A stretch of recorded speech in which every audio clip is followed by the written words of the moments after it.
Thank you for tuning in, everybody. Back for another night, all things autism, as I talk about Autism Acceptance Month.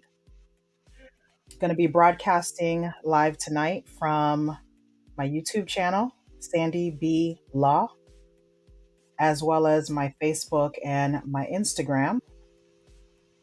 Bear with me, folks. I've been having technical difficulties with this lovely laptop. So please give me a little grace on this one. Be working on that issue. But thank you for tuning in. I'm going to allow just a couple of moments for some folks to join the conversation. But in the meantime, I want to remind you that April is Autism Acceptance Month. And as I said, please bear with me with this struggle streaming that I'm doing right now. It's been a lot of tech difficulties today, but we're going to make it work. So today we're talking autism, social communication, and behavior. And Acceptance Month. We are going to be talking about some foundational things that those who are autistic, at least from my perspective as an auntie to a teenager who is autistic, we'll talk about some of the different things that you may commonly find in some autistic children and adults. And we'll talk a little bit about some of the challenges socially, communication wise, and behavior wise. But before I do that, I want to share a couple of things that are coming up. First of all, we'll be participating in the South Florida Autism Charter School 10th annual walk this Saturday, which is April the 9th. That will begin at 10 a.m. Eastern Standard Time. If you are local in the South Florida area, this is taking place at the South Florida Autism Charter School campus, which is in Hialeah. And you can definitely bring the whole family to enjoy a day with different families who also have children on the autism spectrum. Secondly, I wanted to share this week, I will be doing a LinkedIn audio series regarding some major things that you should know about estate planning. And being that it is Autism Acceptance Month, I'm going to take some time to discuss some very common issues in the autism community when it comes to estate planning. We're talking about supplemental needs or special needs trusts. We're talking about guardianship. We're talking about long-term care and some of the things that you should be thinking about as you start to prepare for those things. So we're a couple of minutes in, so I'm going to go ahead and get started. I thank you to everyone who has been tuning in for a number of years now to my autism series. I am Sandy, your auntie for autism. I have been sharing information regarding what autism is, some of the things that you should be aware of if you have small children, some of the issues in the autism community currently, and really trying to give a personal perspective as someone who is a family member to someone who is autistic. As I said, my nephew is a teenager. He is non-speaking, or at least he doesn't speak yet. He utilizes some alternative methods of communication in order to share with us some of his wants and his needs. And he's a great example for me of having an understanding of what level of patience is needed from those who are caregivers to a teenager, a child, an adult who is autistic. So let's start with some basics. So this week so far, we've talked a little bit about autism being an intellectual disability with neurological roots. So when you think of someone who is autistic, this is an individual that typically is going to see the world in a different way. They think through things differently. They interact with the world differently. different, not less, right? So they have a different way of seeing things. And you'll hear a lot in the autism community the word neurodiversity, basically allowing room for the fact that not everyone processes information in the same way, not everyone communicates in the same way, and not everyone socializes in the same way. We all have different behaviors and things that impact us, and we have to leave room for someone to be able to be who they are.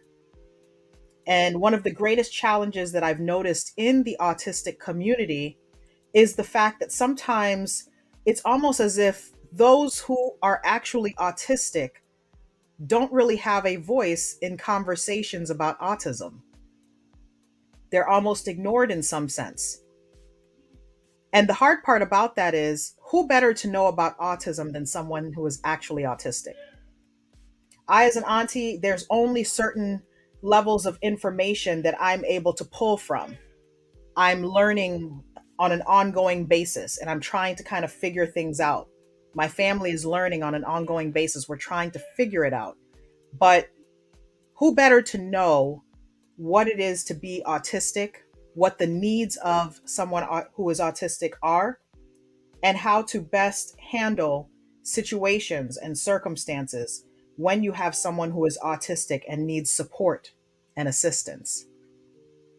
So, when I look at autism, the three things that are a major piece of an autistic person's world many times is the social realm, the communication, as well as behavior. So let's start with social. Many times when we learn information about autism, most of the time we're given an understanding that an autistic person is really different, right? They are really either a savant, they are really, really smart, and they're good at specific things that may be technical. They're good at playing an instrument or, doing, art. They have something that they're extremely talented at. And it kind of overtakes the idea that they have autism, or sorry, that they are autistic, because their talent kind of supersedes, some of the issues and behaviors. But that impression of autism is just one fraction of the population. We talked yesterday about autistic individuals. The population right now is 1 in 44 children will typically have autism. So that means that you have a variety of different things that you need to look to, because no two autistic children are alike, much like no two individuals are alike. So when you think about social interaction, one of the things that I've experienced the most with my nephew is this concept of eye contact. Most of the time when you're speaking with someone, you expect them to connect, right? You expect to be able to look them in the eye when you are speaking with them. And in many cultures, the lack of eye contact is kind of a disrespect. And then in others, eye contact is not expected. But when we think about communication overall, there is some expectation many times for us to make eye contact. And that is one behavior in terms of the social aspect that my nephew has difficulty with. So you'll oftentimes find that you're attempting to make eye contact with him and he's attempting to look to the right or to the left. That, I'm pretty sure many have seen that as an example of someone who's autistic, behaviors that they exhibit and how they interact socially. Sometimes I've seen language like socially awkward. And really, it's not awkward, it's different. You have an individual who is trying to interact with a world that doesn't embrace their own existence and behaviors. So socializing is a difficult thing. I will say with my nephew, there's not much socializing with other people. For the most part, his socialization is with his family, and then of course, at school he's interacting with other classmates and teachers. But he very much is sometimes in his own little world. And I've heard that a lot from other autism families where their kid is kind of just rolling into their own little world. So this concept of having any kind of a social interaction with others is kind of like, nope, don't need you. I have my tablet. I have, my toys or whatever it is that I have a fixation upon. That is something that is a focus. So when I talk about social, it's important to understand that the way that we interact with each other is not always going to be the way that an autistic child or adult will interact. And sometimes that is one of the early signs that parents will note that they will not be able to maintain any types of social engagement, social interaction. What we would typically expect from, your children coming up is for them to want to play with other kids and to want to interact with other kids and be around with other kids. But some early signs that you'll see with a child who is autistic is that many times that idea of socialization can be very, very different. So that's something to keep in mind. All right, we have Troy Holt on here. Hi, Troy. Thank you for joining us on LinkedIn. And that segues me to reminding folks that Troy and I will be doing a LinkedIn audio on Thursday at 1:00 p.m. We're going to be talking about real estate and the probate process. So definitely be sure that you are following Mr. Troy Holt so that you will be notified when this event is taking place. So I thank you so much, Troy, for tuning in. So aside from the social realm, when I talk about autism, it takes me now to communication.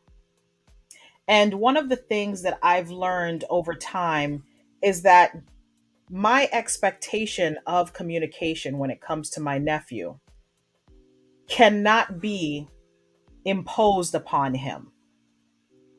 And I remember last year I attended an autism conference with different panels of individuals who were actually autistic.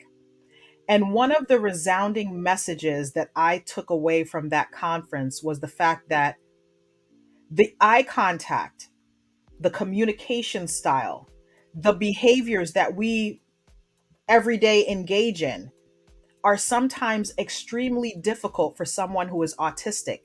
Because remember again, autism is an intellectual disability. It's neurologically based.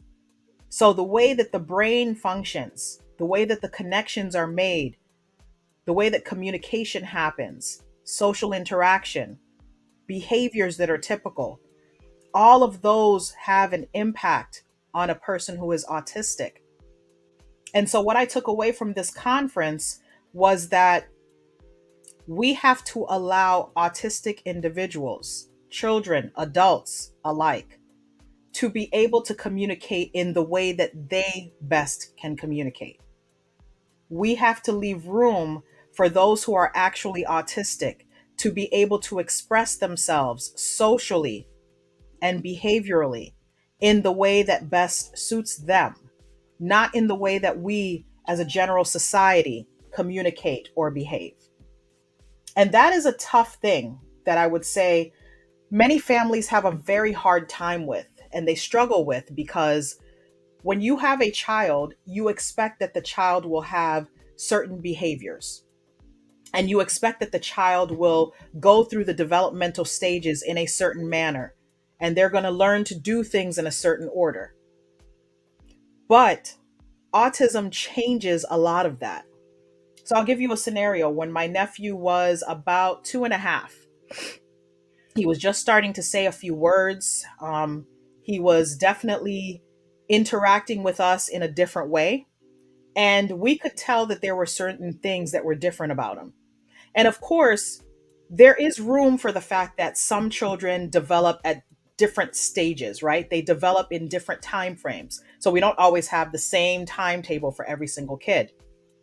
But as a parent, as a family member, many times you're going to see certain things in your child that you're going to say, that's a bit different. So my nephew used to take his cars, his toy cars, and he would line them all up. and they had to be lined up in a certain angle at a certain degree.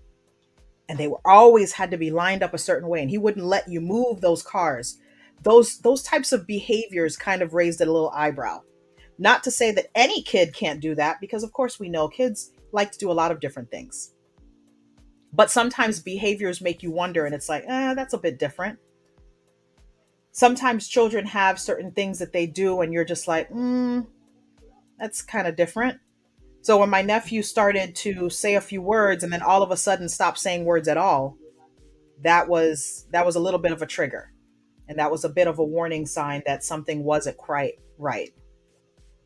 So when we talk about communication, as I said, when I attended this conference last year, this was the Autism in Black conference. So if you're interested in autism in the Black community and you have some things that you want to learn about that, that is a great program to attend. I think theirs is happening again in June.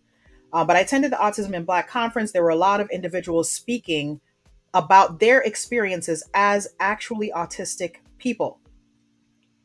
And one of the important lessons that I learned was that I have to allow my nephew to communicate in the best way that he can communicate. It might require the use of a device. It might require the use of sign language. It might require the use of other gestures and, body movements. But his chosen path of communication has to be received by the rest of us who are here to support him and assist him. Because without that, some of the things that we may be trying to impose upon him may be causing him harm. Because again, autism is a intellectual disability, and it changes the way an individual interacts with the world, the way they receive messages from the world, the way that they communicate outwardly to the world. So we've talked about social, we talked about communication a little bit. And one thing I will say about communication is this: there are children who are autistic who communicate by typing information into a device. There are children who are autistic who use a device and they basically point at different pictures and images in order for them to communicate. There are children that use devices and they type in the information and the device speaks for them. There are some children who use sign language and other types of tools and resources or technology. All of those methods of communication are viable methods that should be accepted by all family and friends. And it's not an easy thing because, again, we're always thinking in context of the norm, what the rest of the world is doing. And that is a challenging thing because you're reacting to the social pressure versus thinking about what's in the best interest of that autistic person. So communication is a really touchy thing because it can happen in a lot of different ways, and it's not necessarily verbalizing with words out of your mouth. So an autistic individual may not verbalize, but they may have other things that they do that will give you an idea of what they need. So in my example, my nephew, he uses a variety of things. He has a tablet that has certain software where he can press the buttons and kind of give you some responses of what he wants. He also has different picture cards that they call PECs, P-E-C-S. And these little picture cards have many of his common daily activities, food items, things that he needs to do, certain things like brushing his teeth, what type of food items he wants, whether he wants something or not, bathroom, all of those types of things, like if he wants to go out or something like that. So he has a means of communicating. And that's very helpful because it allows him to feel empowered that he can communicate, but it also relieves the pressure of anybody trying to force him to communicate in the way that most of us in the world communicate. And that's an important piece. That's a very important piece, especially for those who might have a new diagnosis of autism in their family and don't understand what to do and might be trying, to impose these traditional education ideas with someone who has a disability, an intellectual disability. So that's something to think about. Last but not least, I want to talk about behavior. And behavior is one of those categories where there's so much variety in the autism community when it comes to behaviors. I remember early on when I used to hear about autism or see other children who had autism, or better yet, who were autistic. Um, One of the major behaviors early on was, the children who would like flap their hands, or oftentimes the children would rock back and forth. And, those were the only things that I knew. But that was what, 15 years ago? We're learning every single year about new and different things. And I can run down my long list with my nephew's behaviors. He had a series of different things that he would do over the years. I remember one behavior that I really could not stand. It would drive me crazy. It was a spitting behavior. And basically, he would ricochet spit. As gross as that sounds, he would ricochet spit from wherever he was. And I don't know if it was like the idea of being able to spit the distance, but that was something that he would do. And it was so concerning because sometimes if you would take him to the park, he would get up on the little slide things and whatnot, and then he would try to spit, down to, wherever he was. And the problem with that is, he's not looking to see if there's other kids in the way. So that's a very challenging behavior there. Um, there have been other behaviors where, he was trying to do certain things or he had to have certain things in hand. Um, Currently, he does have a spitting behavior, but he carries a towel with him everywhere he goes, except for when he's outdoors, and it allows him to release, spit. Because for whatever reason, it's kind of like he can't hold the spit in his mouth or swallow, whatever it is. And that was a behavior for many periods of time over the years. And it's changed gradually over the years because there were periods of time where he would just spit any kind of way. And now it's kind of centralized where over the years we would get him to spit in the trash can, for example. So when you go to school, teacher will allow him to get up out of a seat and he go spit in the trash. Then it became, so problematic because he's like constantly wanting to get up. So then you give him something so that he can do that within his own space. So that's something that, has been tried. I've seen a variety of different behaviors from children. Certain behaviors that are due to, their condition, of course, drooling type behaviors, screeching behaviors where you're screaming at the top of your lungs, um, behaviors where they repeat certain sounds over and over and over again.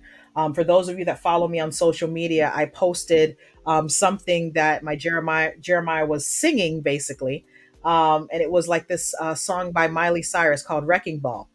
And this song, for whatever reason, is like on a broken record rotation in his head. So he's constantly, you can hear him kind of humming and sounding out the words of this song. um, that is an example of certain behaviors that you'll find with different children.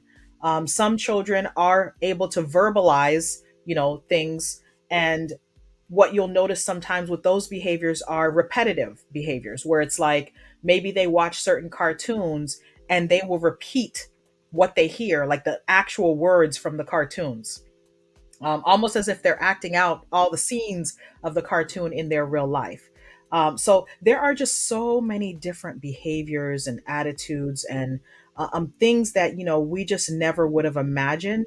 But autism is that type of condition. It requires a bit of thought. It requires a bit of understanding and patience. And, not it's not just one thing. There's more to autism than just one thing. Now, I wanted to, before I close out this broadcast, I wanted to share some stuff with you, because I was taking a look at some things earlier on my Instagram, and I decided to create a list of some different things that I find from the actually autistic community that really have helped me understand some of the issues, some of the concerns, some of the thought processes of those who are actually autistic. And it's important for a number of different reasons. It's important because many times we don't realize the impact that autism has on those who are actually autistic, right? We only see the impact of autism from our perspective in many ways. and we don't think about how someone who is actually autistic is interacting with the world. So I wanted to take a moment to say, you know what, let's take a look at some examples here of what the actually autistic community feels and experiences, um, so that we can kind of get a better understanding for ourselves, because sometimes it's really hard to process, when we think about what we have going on in our lives. So I thought I'd share a couple of things that I found on my Instagram under the hashtag. I believe this hashtag is the Black Autistics hashtag. So the fact that autistics continue to speak out about Autism Speaks and how what they stand for is harmful to autistics, and Autism Speaks 100-day kit is one of the first things you get handed to you when your child receives an autism diagnosis is very alarming. So I see a lot of things in the autistic space, the actually autistic space, where there are some issues with different organizations. And it's really troubling sometimes when I hear certain things, because we should be taking the direction from those who are actually autistic. That is a better place to be. Here's something here. Let's normalize not saying things like normal child when making comparisons between a neurotypical child and an autistic child. Autistics are normal too. And again, this goes back to the idea that autism is not a disease. It's not something that needs to be cured. Autism is an intellectual disability, it's a neurological condition, and it requires certain types of support and understanding and acceptance. So, those are the things that we need to keep in mind. So, here's some autism myths versus facts. And again, this is coming from those who are actually autistic. You can follow hashtags on Instagram, hashtag actually autistic, hashtag Black Autistics, and you'll be able to find some details and information. So I was looking at some things that people will say. Myth: autistic people do not have emotions or feelings. Autistic people do not have empathy. Fact: autistic people can and do give affection and have emotions and feelings. However, due to differences in sensory processing and social understanding, the display of affection may appear different from neurotypical people. Some autistic people may find it challenging in communicating their feelings or emotions. That was a good one. Here's something regarding this controversy between the lighted up blue and, well, I would say red instead, or lighted up red. Um, the lighted up blue campaign is something that was presented by Autism Speaks, and I'm not going to speak about Autism Speaks because it's a controversial topic, and I'm going to probably bring some speakers to the table to have a conversation about autism organizations, the fundraising, what actual services they provide. And all of this stuff is public record. So if you want to find out more about Autism Speaks and you like to donate to them, and you're okay with them, that's fine. I would just ask you to take a look at their financials. Take a look at their financial information, their year-end reports, their accounting information, and it will tell you pretty much all you need to know. And I'm going to leave it at that. But this is an example of the campaign that those who are actually autistic are pushing forward. They say light it up red. They use the hashtag red instead. Their focus is on autism acceptance, because the idea of awareness is something that was proposed by different groups. And at this point, we're kind of done with the awareness concept. It's time now to move into acceptance and appreciation and support. So that's something to keep in mind. I'm not going to go through history of autism. We're going to talk about that in a different session. You're going to notice a lot now a shift from the traditional puzzle pieces with the colors. And I'm going to talk a little bit more about the puzzle piece in another session. But we need to embrace the rainbow. And this rainbow, this infinity symbol with the rainbow colors, represents neurodiversity. And you'll also see an infinity symbol that is a gold, because the symbol for gold in the periodic table is the letters AU. And the autistic community is embracing that, so you can also see the gold infinity symbol. Now, here are some things. Let me go to something here. I've seen some actually autistic things. I found a couple of books, and I said this year I'm going to read a different book. Last year, I read a book, and I may bring back some of the topics and questions from that book before I finish with this 30 Days of Autism. But here are some ideas of some books that you can check out that are written by those who are actually autistic, and it gives you a better understanding of some of the experiences, the thought processes, the things that those who are actually autistic go through in their school years, as adults, as parents, as members of society. So I'm definitely going to be taking a look at this book called Please Don't Hug Me by Kay Kerr. And I will be looking for some other ideas as well. So if you see anything out there, please be sure to send it my way. I would definitely appreciate it. Um, all right, and then we're going to look at some other things here. Autism Acceptance Month.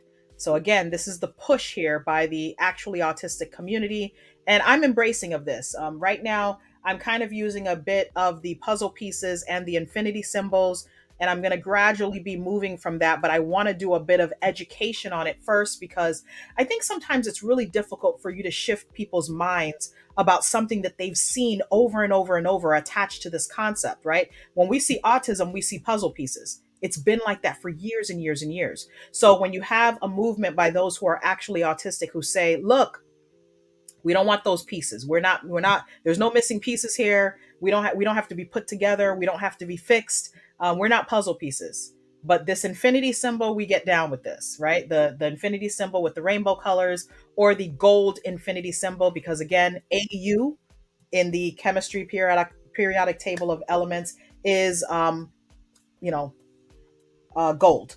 So, Autism Acceptance Month, awareness makes no difference if it isn't followed by acceptance. So, again, we've done years and years of acceptance, sorry, of awareness. And I've been in this autism space for over 15 years now. We've done a lot of awareness. At this point, I think it's fair to say that we can shift gears and try to really take some different hints from those who are actually autistic.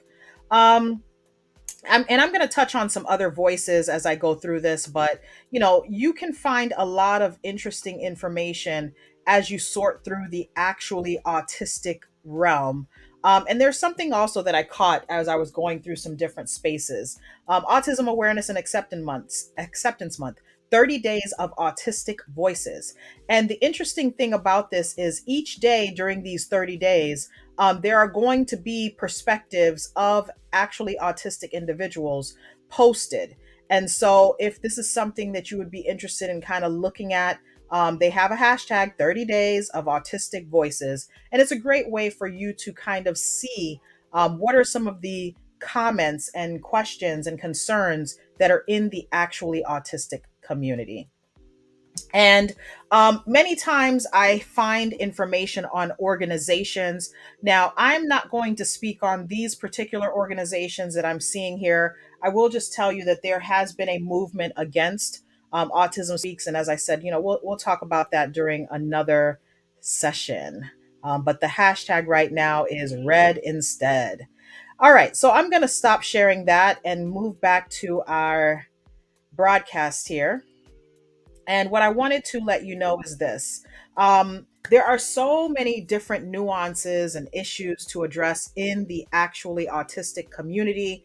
And those of us like myself who are allies, family members, supporters of individuals who are actually autistic, we can stand to learn quite a bit from the community itself, from those who are actually experiencing the things that those who are autistic experience, right? Things having to do with social communication and behavior, at least at its foundation right now. So I want to close out by again going back over a couple of things that are happening this week. So I have the South Florida Autism Charter School Walk. It's their 10th annual walk that's happening this Saturday, April the 9th. It starts at 10 a.m. It's at their school campus in Hialeah. So if that's something you're interested in, please don't hesitate to message me on either Facebook, Instagram, LinkedIn, or my YouTube channel. You can also post a message and I can send you that information. As I explained earlier, I'm going to be doing the LinkedIn audio series, which has to do with some 5 essential things that you need to know in the estate planning realm. This week's topic is going to be real estate and the probate process.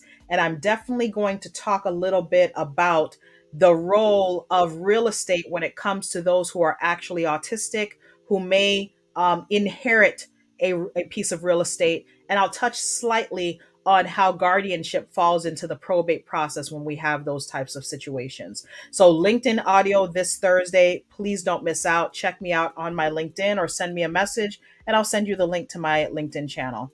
If you have any thoughts, ideas, questions, concerns during this month, please don't hesitate to drop a comment under this video. You can also send me an email to Sandy, the letter B, the word law, 305 at gmail.com.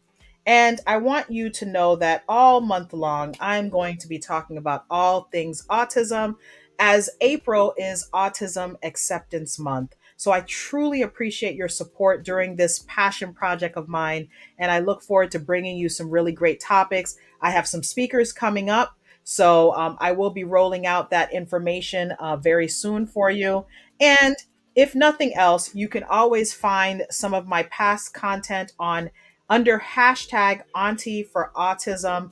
I've been doing this for a couple of years now, so I think I've built up just a little bit of content, especially in my YouTube space and some of my Facebook content. So please, please, please be sure to share this information with your family, friends, and colleagues.